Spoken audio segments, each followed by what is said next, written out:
Good evening, good morning, good afternoon to all. This is a video about RTI, which is response to intervention. You're going to do your final assignment. It's going to be on the RTI, response to intervention, and you're going to choose a particular behavior that you would like to research. You gather some data. It's using the single subject design, which is the baseline data is your information that you get regarding how the frequency of the behavior, if it happens every day, multiple times of the day. Then your B, that is A. Your B is your intervention. What do you do to address the behavior?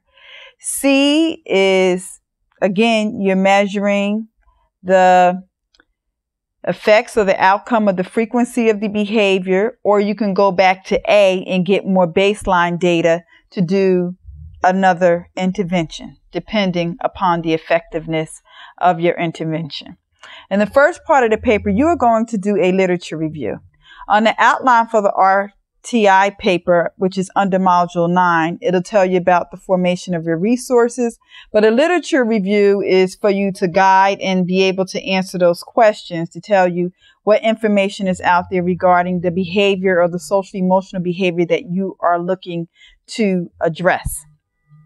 In the second part of the paper, since there are two parts to the paper, you're going to talk about your results and your recommendations. That recommendation could be the student may need certain supports in the school setting, or maybe they need to have some supports in the community to address those issues. It does say that you will make up a fictitious graph. There is under the modules about how to do it in Excel. I believe that is under Module 10. I apologize. I am not looking at that right now because then I would be distracted from doing this video for you all.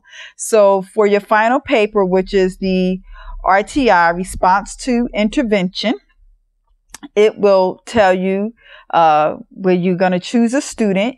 Why did you choose that student? What behavior are you looking to measure on that student? You need to do a literature review, which is going to give you information about the behavior and interventions. It could be research articles are different than journal articles. A research article in the abstract, you will see a sample size. So, and usually the rule is how many pages your paper is how many pages your references should be.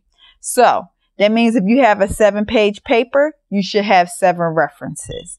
So, however, in the instructions, it say that this should not be no more than maybe an 8-page paper. So be mindful of that you would be concise with your writing and not too much. And make sure that your resources or your sources support what you're doing. It's important with this assignment. So just wanted to give you some information on how to best complete this assignment.